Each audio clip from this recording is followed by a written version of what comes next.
Well, good morning, Bluewater. So glad that you would tune in. Welcome to the Backstage podcast. And today is a really exciting day because we have a special guest episode today. It is a tough act to follow the wives. This was the most watched, I think, episode ever. But, man, we are excited to have Dr. James Boudreau here. Welcome, James. It's so good to have you. Thank you for having me. I'm pretty excited to be the first non-spousal guest. What a big task that will be, right?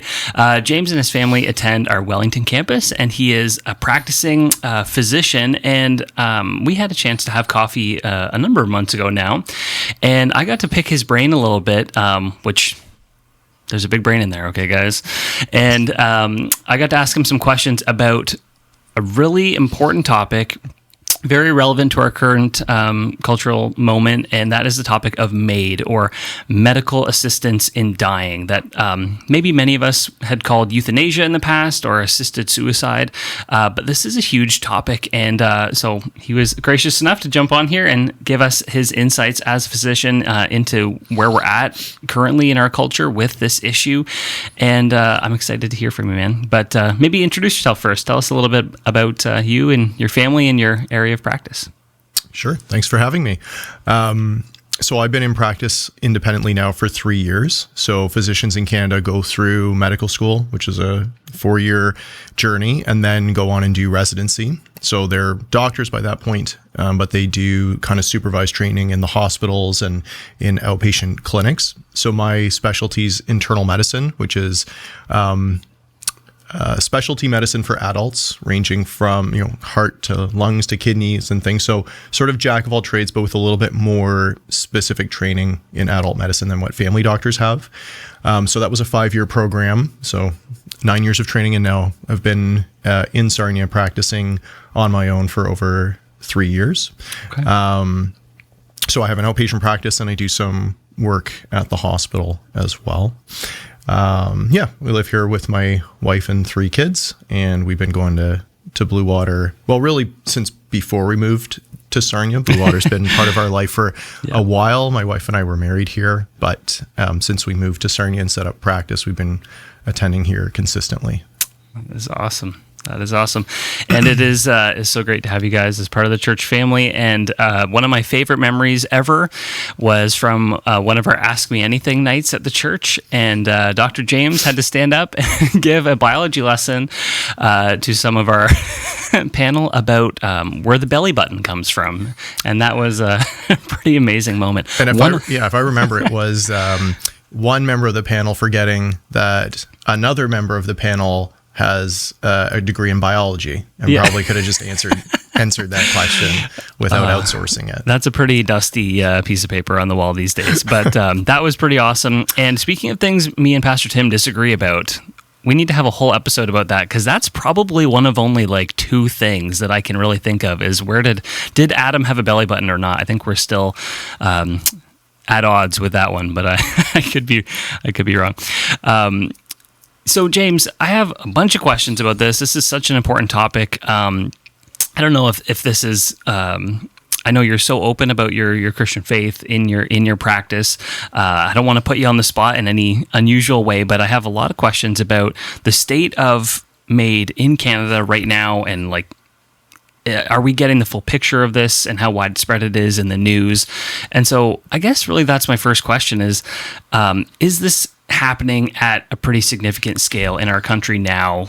Like, why should people at Bluewater be interested in this? Is this relevant to their lives, do you think? Yeah, that is a great question. I should just start off with a caveat that everything I'm expressing in this podcast, obviously my own opinions and views, and doesn't represent the views of any of my employers or affiliated institutions. Mm-hmm. But with that out of the way, so medical assistance in dying, M.A.I.D, which is the term that we use most commonly now, but which covers essentially physician-assisted suicide, where the physician will provide the means for the patient to take their own life, or euthanasia, where a medical provider is the one actually administering the medication that ends somebody's life. Those fall under the umbrella of M.A.I.D. So that was decriminalized in 2015 because of a court case that occurred, recognizing that it takes some time to implement such a radical change in our country's legal code. It wasn't actually clinically implemented until 2016, but that does mean that it has been something that's been occurring legally in Canada for the last 10 years. Wow. So in that time, the estimate or the census is that we are approaching 100,000 deaths as a result of M.A.I.D within the last decade. And that has now pushed above 5% as of 2024 in terms of the cause of death amongst Canadians. So right now, over 5% of deaths that are happening at any given time in Canada are M.A.I.D related. Are M.A.I.D related, that's right. And what that translates to was 16,500 deaths in 2024. And that's the most recent data that's available, because obviously these things take time to kind of be put together by Statistics Canada. So that illustrates just how prevalent it is in society, and I think why Christians should be aware of this cultural issue and have a very clear sense of where we stand on it, and also what we can do in our society about this.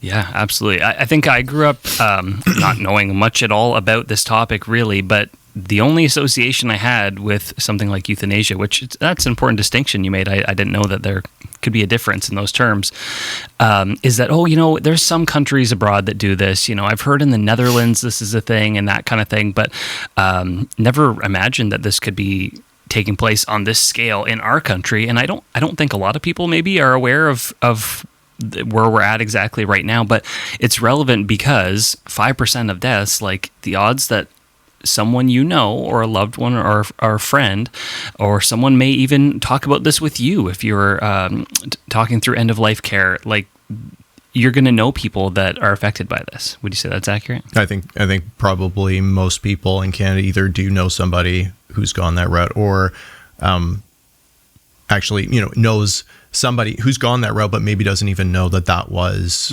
how their life ended. Wow. Because that's the other thing, because it's designated a medical procedure, there's confidentiality that goes around it. So it doesn't even end up on a lot of death certificates. The cause of death that's listed is what causes them to seek M.A.I.D. Okay. And so I'm not actually sure how Stats Canada kind of gets around that in terms of tracking the numbers. But it does mean that family may not even be aware that that's how a loved one's life ended. Yeah, that information doesn't have to be shared. It doesn't have to be shared. Wow. And it doesn't show up on, I think, publicly accessible documents like a death certificate. Wow. That's interesting to know.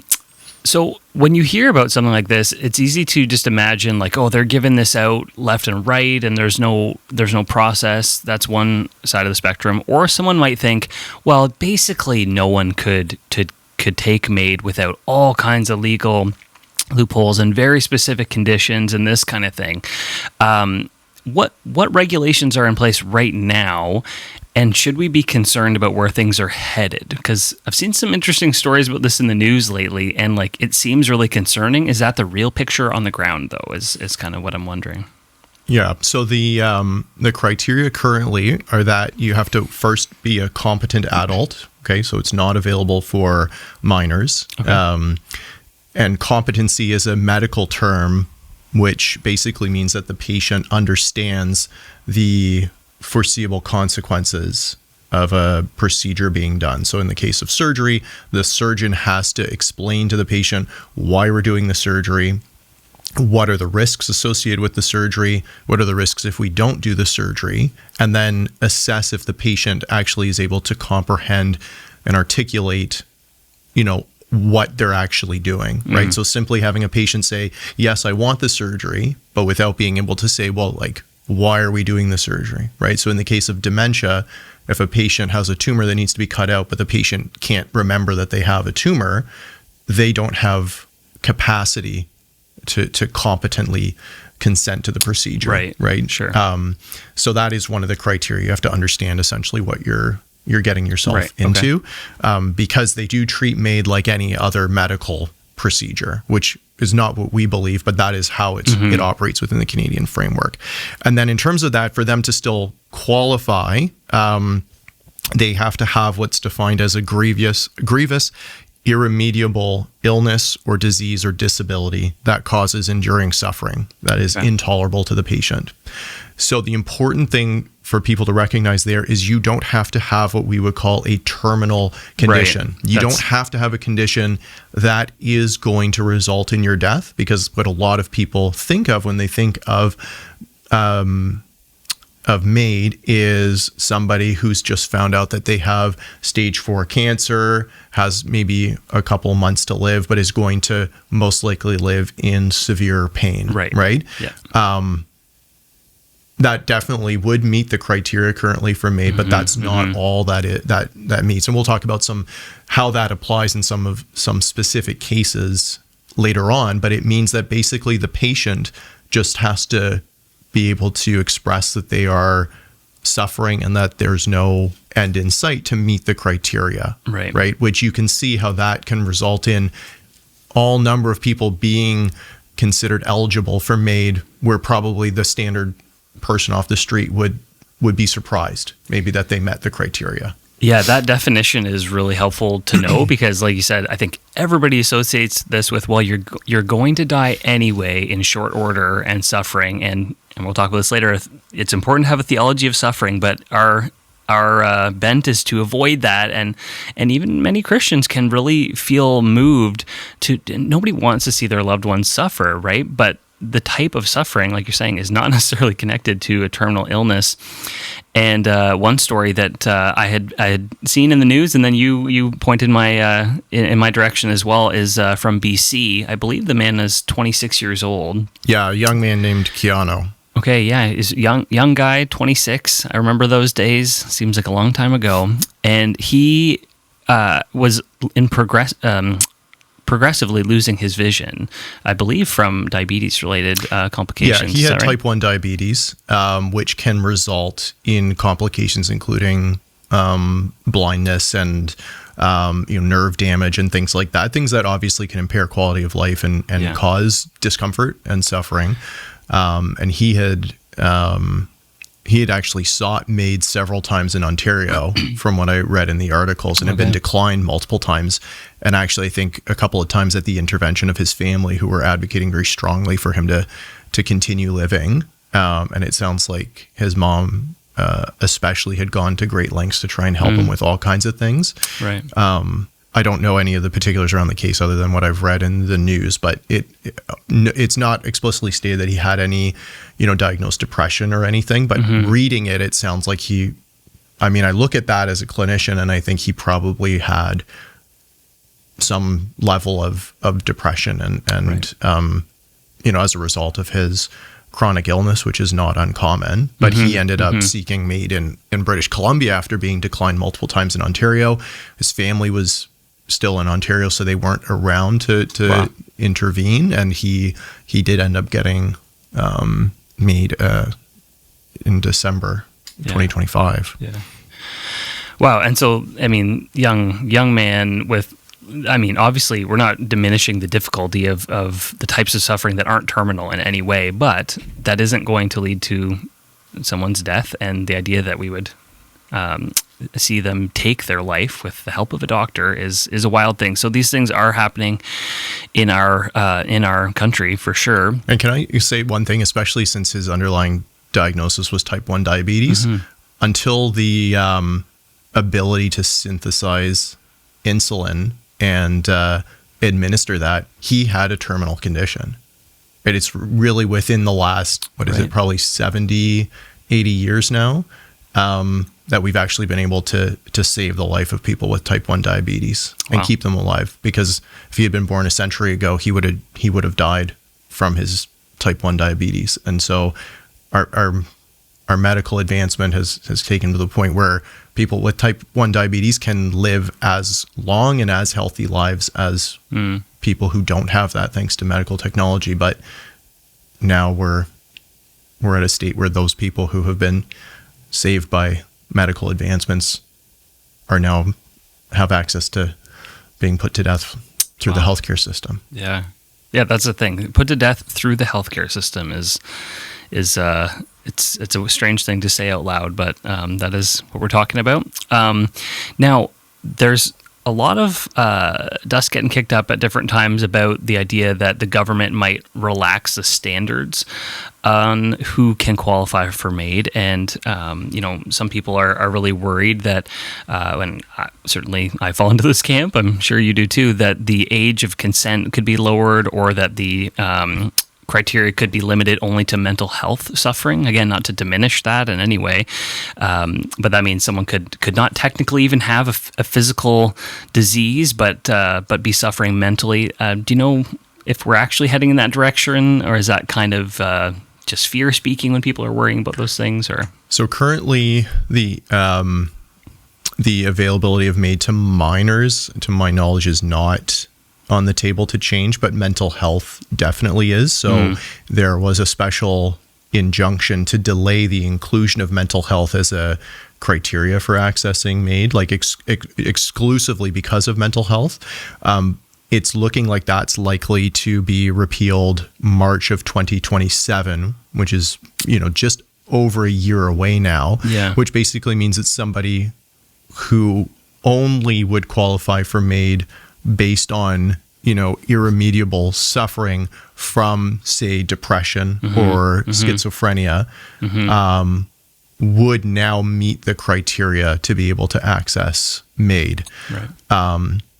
And the challenge with that is that it's not, I agree with you, it's absolutely not because the suffering from a mental health illness is any less than from a physical illness. In fact, I think a lot of the times it's more, because they are often chronic, relapsing, and can be very debilitating. And we rely on our mind so much to handle suffering that if your mind is against you, it's very difficult to deal with it. However, one of the predicates of practicing psychiatry right now is that we do consider it abnormal to want to end your life. So when somebody presents to hospital following a suicide attempt, they're placed on what's called a Form 1, which basically means your rights are taken away.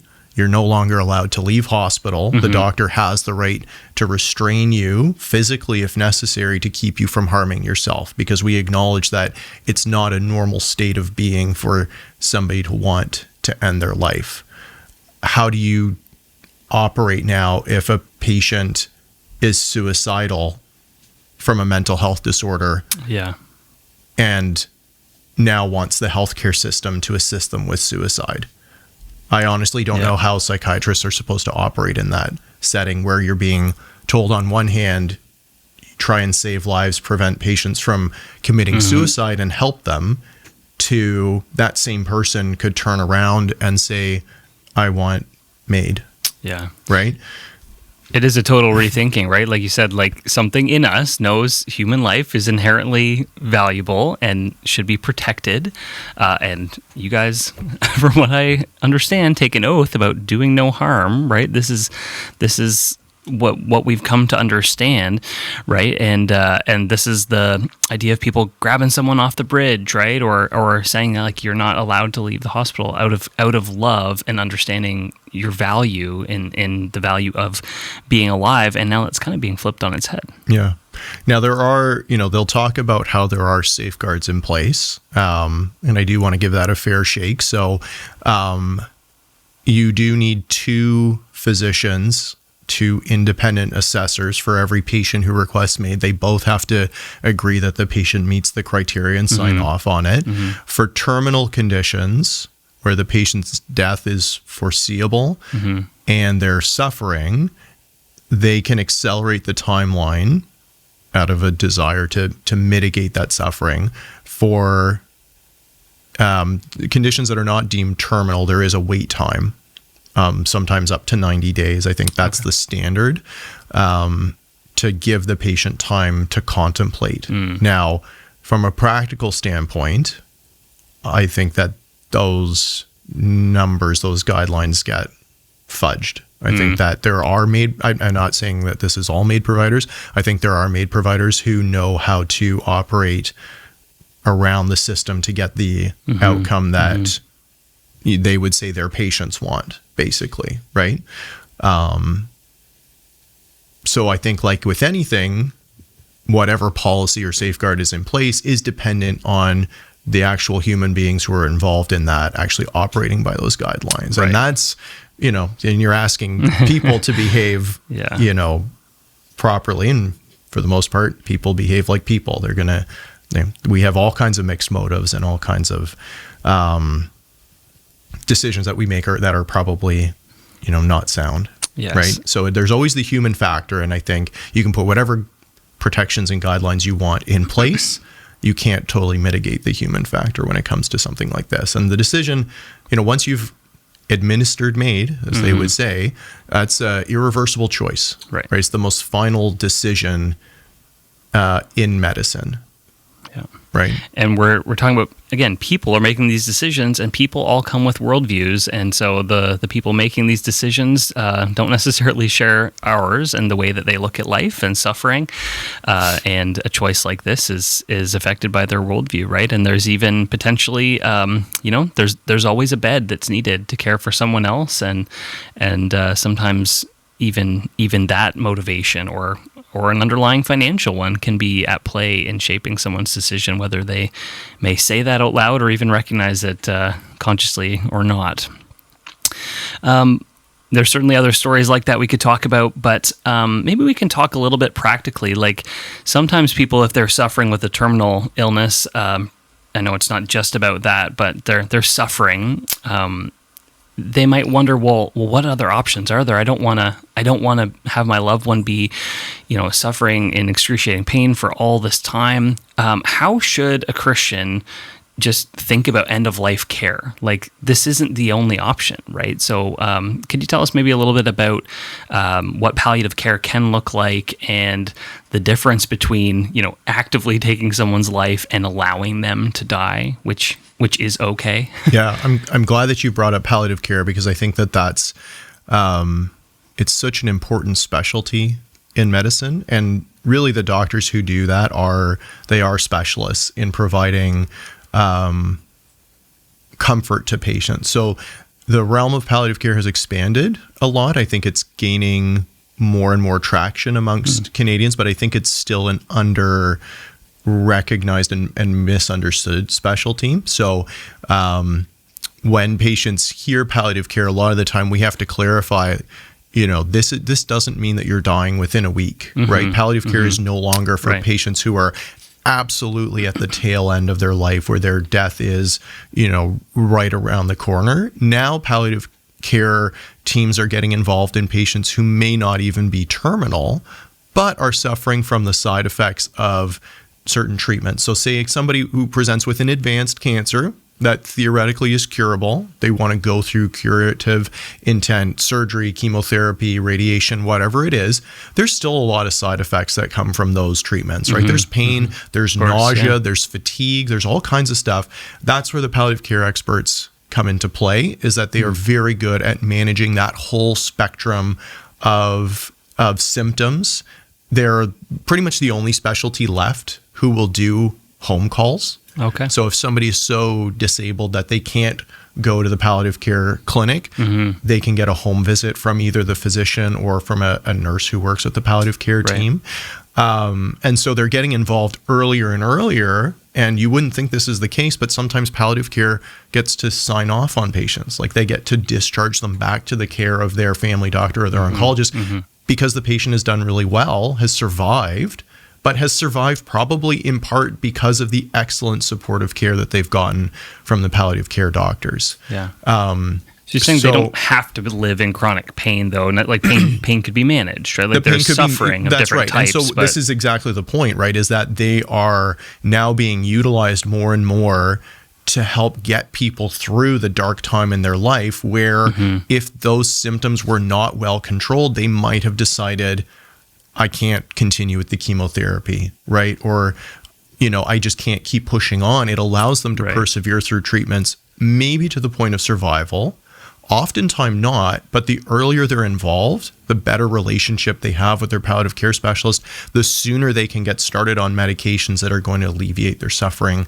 as much as possible. And then, of course, in end-of-life care, the palliative care physicians can do all kinds of things to mitigate symptoms. So you can even be on, a continuous infusion of pain medications at end of life. You can be sedated where the intent is not to accelerate your death, but it does mitigate suffering, right? Yeah. And there's an important distinction between giving medications where the primary intent is to manage pain, manage breathlessness, manage nausea. And yes, maybe as a result of that, the patient dies, a few hours earlier than they otherwise would have. I think that, that's reasonably acceptable because you're not trying to accelerate death. Right. You're trying to care for the patient. Yeah. The outcome is already there, right? But the intent of the palliative care physician is to alleviate that suffering, but not to hasten death. Whereas M.A.I.D is very much about ending that life, right? With intent. With intent. Yeah. Not walking the patient through the process, right? And I think that's really important distinction to make because some people might wonder, like, well, does this mean I can't? Does this mean my loved one has to suffer an excruciating pain? Well, no. And also, there's a difference between even something like removing a feeding tube or stopping treatment that could prolong life. That is different. That's letting death. Like that's letting death happen naturally, right? We would say like God is over these things, but that's in a natural way versus intention being to end the life, right? And that's an important distinction. So thanks for talking us through that. And I will say too that unfortunately M.A.I.D has muddied the waters in a lot of patients' minds because when I mention palliative care to some patients, a lot of them are very worried, actually, that I'm suggesting M.A.I.D. Right. There's a horrified look on their face until I've had the chance to clarify, no, we're talking about symptom control. We're not talking about ending your life earlier than kind of naturally will occur. But that gets conflated in patients' minds. Another area where it gets confused is that when we admit somebody to hospital, the hospital policy is that we have what we call a goals of care discussion with them. So we talk about their resuscitation status. So that's sort of if you suffered a cardiac arrest in hospital, so your heart stopped, whether we as the physicians and nurses would attempt CPR to potentially restart a heart, right? But because that language is so foreign to people, a lot of them they think that we're asking, do you, they get it confused in their mind, right? With M.A.I.D, with palliative care, with euthanasia, right? So there are lots of hiccups in terms of navigating that as physicians, we think the terminology is all very clear because we do it every day. But for patients, first experience in the healthcare system, right? That's very scary to have those conversations. Yeah. Right. It makes sense that they're looking at you sideways. If they think their doctor's wanting them dead all of a sudden kind of thing, right? So that confusion, that's helpful to understand. Absolutely.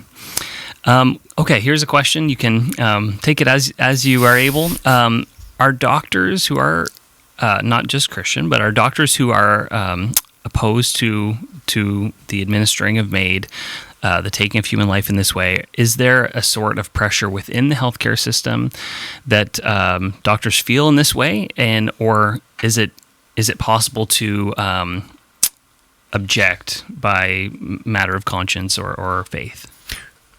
So the answer to that differs province to province. So there are a couple of provinces in Canada, including Ontario, where our regulatory body, so the CPSO, which is the College of Physicians and Surgeons of Ontario, so what they allow is for self-regulation by physicians. So the college is responsible for disciplinary measures if a physician, fails to uphold their ethical duty to a patient. It's the CPSO that investigates and metes out discipline for that.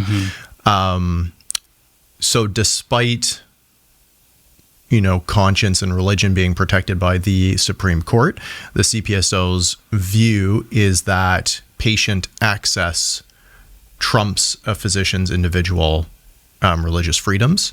So currently, as a physician practicing in Ontario, if a patient comes to you and says, I would like a referral to a M.A.I.D provider, the CPSO's opinion is that you, as the physician, regardless of whether you agree with M.A.I.D or not, have to provide what's termed an effective referral, which means you basically have to send a request to a person who provides M.A.I.D for this patient to get a consultation or assessment with them. And there's an organization in Canada called CMDA. There's a lot of terminology going around right here. It's the it's the Christian Medical and Dental Association. Okay, so it's an organization that's international, but Canada has its own specific organization. So the Christian Medical and Dental Association launched a constitutional challenge against the CPSO, trying to fight this and protect physicians' conscience. And unfortunately, so that was in 2019. Unfortunately, that was unsuccessful. So the Ontario Superior Court actually said, yes, we recognize that this policy by the CPSO infringes on the freedom of religion of physicians, but it's justified because we need to ensure access. The thing that undercuts that ruling is that you can self-refer for M.A.I.D. So if you take 5 seconds and a Google search, you will find a toll-free number for Ontario where you can call in and basically sign yourself up for an assessment for M.A.I.D. Wow. It doesn't guarantee you're going to get it, but you're connected with the assessor, right? So you don't need an effective referral. It's a self-referral. It's one of the only things in our healthcare system that a patient can just access on their own. You can't get yourself a CT scan. You can't get yourself a consultation with a specialist to see me. What I need in order to actually be paid for my services is to receive a request from another physician to see a patient. I can't just have people walk in off the street and say, I'd like to see you. Yeah. But they can do that for medical assistance with dying. So there's a double standard there. We used to have hotlines where you could call, for help to maybe have your life saved. And now they're saying there's a hotline that can lead to this. Yeah. But it also means that the whole concept that you need an effective referral, that a physician should be compelled to send that referral when a patient can access it without any difficulty, it isn't impeding access at all. Because again, if we go back to what we talked about at the start, what do patients need to be able to qualify? They have to have capacity to consent, which means you have to understand what you're asking when you're asking for a physician to help you end your life. I don't know how you could have consent, how you can have capacity to consent to that and not be able to find a 1-800 number on a website within a few seconds, or have a family member look it up, or have, find somebody, right? So the idea that access is behind this kind of wall, and that if physicians don't bypass their conscience to help somebody access it, that they're not going to have access to it, it just doesn't hold up when you look at it, right? You're saying doctors don't have to be put in these positions, but they are. Yeah, they're not being forced to administer M.A.I.D, but forced to refer. And I think that, for a lot of physicians, that's just something that they don't feel ethically like they can do. Right. Yeah. I mean, if this is a dangerous analogy to make, but we would throw somebody in jail if they were the ones who called a hitman to set up, a hit on somebody. You're complicit. Right? You're complicit, right? Sure. You're part of a conspiracy at that point. So to say that access, which isn't a problem, trumps the constitutionally protected religious freedoms of a physician, I think it's a weak argument, and I think that represents a bit of a political agenda behind it. So that's Ontario. Not every province has that. Some provinces do protect the conscience rights of physicians, but wherever it's been challenged, unfortunately, it's been unsuccessful at overturning it. Wow. Well, there you go. They're saying, yes, this violates your rights, and we think that's okay, is what they're really saying there, right? That's okay. We have a lot of things that we could keep talking about.